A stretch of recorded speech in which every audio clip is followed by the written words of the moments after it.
Welcome students. আজি next টপিকৰ ওপৰত মেথছৰ এটা বহুত গুৰুত্বপূৰ্ণ টপিক হয় এইটো ত্ৰিকোণমিতি, যোনটো নেকি ত্ৰিকোণমিতিক টেবুল। সেইটো টেবুল তাৰমানে কি ক'ম, এতিয়া ক্লাছ 10টো আছে, class higher secondary first year second year. এইটো তাৰমানে যদি আপুনি চায়েন্স লৈ পঢ়ে বা অলপ হায়াৰ লেভেলত ষ্টাডি কৰে, ইঞ্জিনিয়াৰিং লেভেলত, এইটো আপুনি মাষ্ট বি পাবই পাব। আৰু এইটোতো একদম মনত থাকিবই লাগিব, ক্লাছ 10তে হওক বা ফাৰ্ষ্ট ইয়াৰ ছেকেণ্ড ইয়াৰে হওক। নহ'লে আপুনি ত্ৰিকোণমিতিৰ ওপৰত যিবিলাক গণিত আহিব সেইবিলাক আপুনি নোৱাৰিব। তো বহুত ষ্টুডেণ্টে মোক কৈছে যেন ছাৰ এইটোতো মনত ৰখাত অসুবিধা হয়, কিবা ট্ৰিক্স আছে নেকি যেন সোনকালে মনত থাকিব বা পাহৰি যোৱাৰ চান্সটো কম? তো আজি মই তেনেকুৱাই এটা ট্ৰিক্স লৈ আহিছো যেন এইটো আপোনাক লাইফ টাইম মনত ৰাখিব, আপুনি কেতিয়াও পাহৰিব নোৱাৰে। তো বলক ট্ৰিক্সটো জানি লওঁ কেনেকৈ আমি বস্তুটো মনত ৰাখিব পাৰিম লাইফ টাইম। আমাক কি কৰিব লাগে? Sine theta, cos theta, tan theta, কট থিটা, সেক থিটা, কসেক থিটা, এইবিলাকৰ এংগুল উলিয়াব লাগে। 0 ডিগ্ৰী, 30 ডিগ্ৰী, 45, 60, 90। এই এংগুলবিলাক কি হয়, যিকোনো এটা, এতিয়া মই ত্ৰিভুজ লৈছো, এইটোৰ থিটা বুলি লৈছো। এতিয়া এই এংগুলটো কিমান আমি নাজানো। এইটো এংগুল সাপোজ 30 ডিগ্ৰী হ'ল, তেনেহ'লে ইয়াতে সাইন থিটাৰ মান কিমান হ'ব, কস থিটাৰ মান কিমান হ'ব। সাপোজ এই এংগুলটো 60 ডিগ্ৰী হ'ল, ইয়াতে সাইন থিটাৰ মান কিমান হ'ব, কস থিটাৰ মান কিমান হ'ব। এইবিলাকে ইয়াৰ ওপৰত ডিছকাছ কৰিম। তো ফাৰ্ষ্টত আমি কি কৰিম, এই টেবুলটো সম্পূৰ্ণ জনাৰ আগতে ফাৰ্ষ্টত আমি একদম 0 ডিগ্ৰীৰ পৰা 0 কাউণ্ট কৰিম। 0, 1, 2, 3, 4। এইখিনি কিন্তু কোনো এক্সট্ৰা নহয়, এই টেবুলৰে এটা পাৰ্ট হয়, আপুনি অলপ পিছত গম পাব। এনেকে লিখাৰ কাৰণটো কি, এতিয়া গোটেইকেইটাক আমি 4ৰে হৰণ কৰি দিম। 4ৰে হৰণ কৰাৰ পিছত যদি কোনোবিলাক কটাকটি যায় আমি কৰিম, কোনোবাক হৰণ গ'লে সেইবিলাক কৰিম। এতিয়া 0ক যদি আমি 4ৰে হৰণ কৰো কিমান আহিব? 0 আহিব।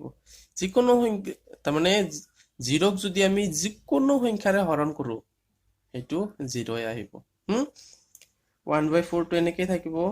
2/4 টো কাটাকাটি কৰিলে 1/2 আহিব। এইটো এনেকেই থাকিব। 4ক 4ৰে হৰণ কৰিলে একবাৰ যাব।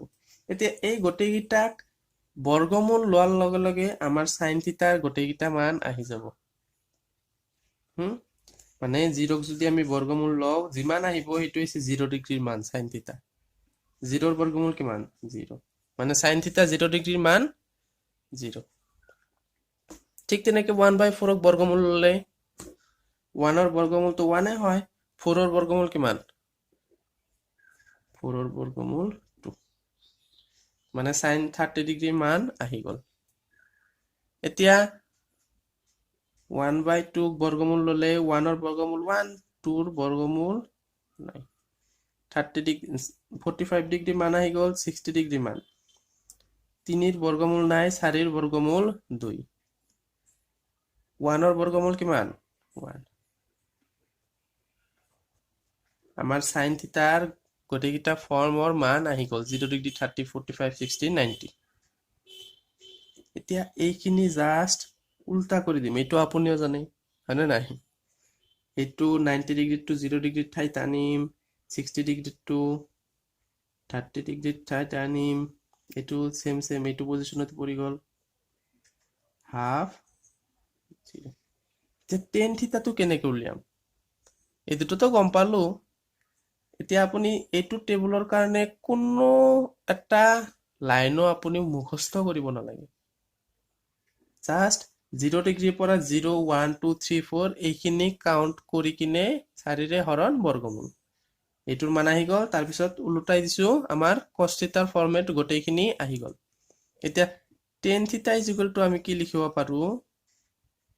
Sine theta by cos theta. মানে সাইন থিটাক যদি আমি কস থিটাৰে হৰণ কৰো আমি টেন থিটাটো পাম। আমি সাইন থিটা কস থিটা দুয়োটাৰে মান পাই গৈছো। জাষ্ট সাইন থিটাক আমি কস থিটাৰে হৰণ কৰিম। মানে 0ক যদি আমি 1ৰে হৰণ কৰো কিমান আহিব? যিকোনো সংখ্যা 0ক যিকোনো সংখ্যাৰে হৰণ কৰিলে কিমান আহে 0 এইটো 0 হৈ যাব 1/2ক যদি আমি √3/2 ৰে হৰণ কৰো ইয়াতে পূৰণ দি দিম আৰু ভগ্নাংশটো উল্টা হৈ যাব 2 কেনসেল 1/√3 থাকি যাব এইবিলাক বাহিৰত নকৰিলেও আপুনি মনে মনে কৰিব পাৰিব 1/2ক 1/√2 হৰণ কৰিলে কাটা কাটি যাব 1 আহিব √3/2ক 1/2 ৰে হৰণ কৰিলে হৰণটো যাই পূৰণ হ'ব এইটো ভগ্নাংশটো উল্টি যাব 2 2 কেনসেল যাব থাকিব √3 1ক 0 ৰে হৰণ কৰিলে এইটো কি এইটো 0 নহয় এইটো হ'ব সংখ্যাবদ্ধ নহয়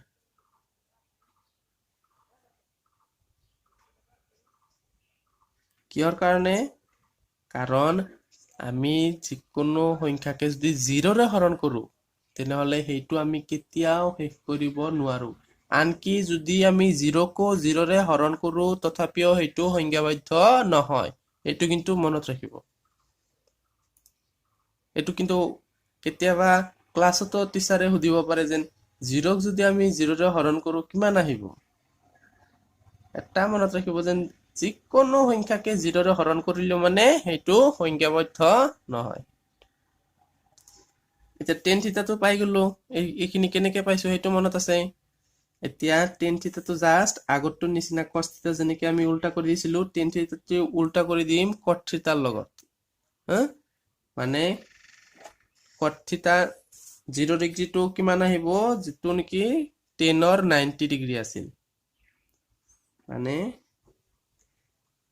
cot 0 মানে সংখ্যাবদ্ধ নহয় cos 0 ডিগ্ৰীটো সংখ্যাবদ্ধ নহয় 30 ডিগ্ৰী কিমান আহিব √3 45 ডিগ্ৰী ইয়াতে আহিল 60 ডিগ্ৰী 1/√3 90 ডিগ্ৰী 0 এতিয়া এইখিনি কমপ্লিট হল লাষ্ট থাকিল sec থিটা আৰু cosec থিটা ইয়াতেও আৰু এটা সূত্ৰ আছে মানে sec থিটা = আমি কি লিখিব পাৰো 1 কি cos থিটা এইবিলাক 9তো পাই আহিছে আকৌ cosec থিটা = 1 sin থিটা মানে sin থিটাটো যদি আমি উল্টা কৰি দিও cosec থিটাটো পাম আৰু cos থিটাটোক যদি আমি উল্টা কৰি দিও sec থিটাটো পাম তেতিয়াহলে আমি হেইটোৱে কৰিম বেলেগটো কোনো কৰাৰ কথাই নাই মানে cos থিটাটোক উল্টা কৰি দিলে আমি sec থিটাটো পাম উল্টা মানে কি এইটো 1 আছে এইটো ওপৰত আছে এইটো তলত লৈ আহিম এনেকুৱা উল্টা কৰি তাৰ মানে উল্টা হৈ যাব এইটো 1ক উল্টা কৰিলে সেই 1 এ থাকিব এইটো উল্টা কৰিলে তলতটো ওপৰত যাব ওপৰতটো তলত আহিব আৰু বেলেগ একো কৰিব নালাগে 1/√2 উল্টা কৰিলে √2/1 কিন্তু তলতটো 1 আমি নিলিখো জাস্ট অনলি √2 1/2 উল্টা কৰিলে 2 তলত 1 টো আমি নিলিখো এতিয়া 0 উল্টা কৰিলে কি হ'ব এতিয়া অলপ আগতে কৈছো যিকোনো সংখ্যাক যদি আমি 0 ৰে হৰণ কৰো কি হয়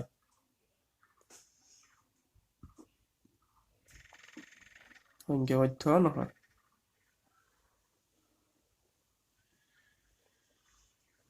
এতিয়া 0 উল্টা কৰাটো কি বস্তু তাৰ মানে 0ৰ তলতো কিন্তু এটা 1 থাকে 0ৰ তলত যদি 0 থাকিলে হয় সেইটো কেতিয়াও পসিবল নহয় কাৰণ সেইটো সংখ্যাবদ্ধই নহয় কাৰণ 0ৰ তলতো এটা 1 থাকে এইটো যদি উল্টা কৰি দিও মানে কি 1 টো ওপৰত যাব 0 টো তলত আহিব 0ক যদি 1ক যদি আমি 0 ৰে হৰণ কৰো কি হ'ব সংখ্যাবদ্ধ নহয় এগেইন cosec থিটাটো আপুনি এইটো উল্টা কৰিও দিব পাৰে মানে এইটো ইয়াতে লিখিব ইয়াতে নাইবা আপুনি ইয়াতে যে লিখিছো cosec থিটা = 1/sin থিটা মানে এইটোৰ নিচিনা cos থিটাৰ নিচিনা যেনেকৈ sec থিটাটো উলিয়াইছো cos থিটাটো উল্টা কৰি আমি cosec থিটাটো উলিয়াব পাৰো sin থিটাটো উল্টা কৰি নাইবা 90 ডিগ্ৰী টু 0 ডিগ্ৰীত বহাম 60 ডিগ্ৰী টু 30 ডিগ্ৰী জাস্ট উল্টা কৰি দিম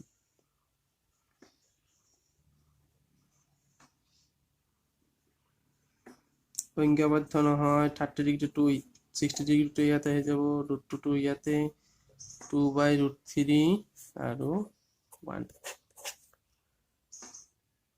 আপুনি মনত ৰখাৰ কাৰণে কিবা বস্তু নাই জাস্ট বস্তুটো বুজি লওক কাম ফিনিশ একদম ইজি হয় যদি ভাল লাগিছে ট্ৰিক্সটো এটা লাইক কৰি দিব সো থ্যাংক ইউ নেক্সট কুৱেশ্যনত লগ পাম থ্যাংক ইউ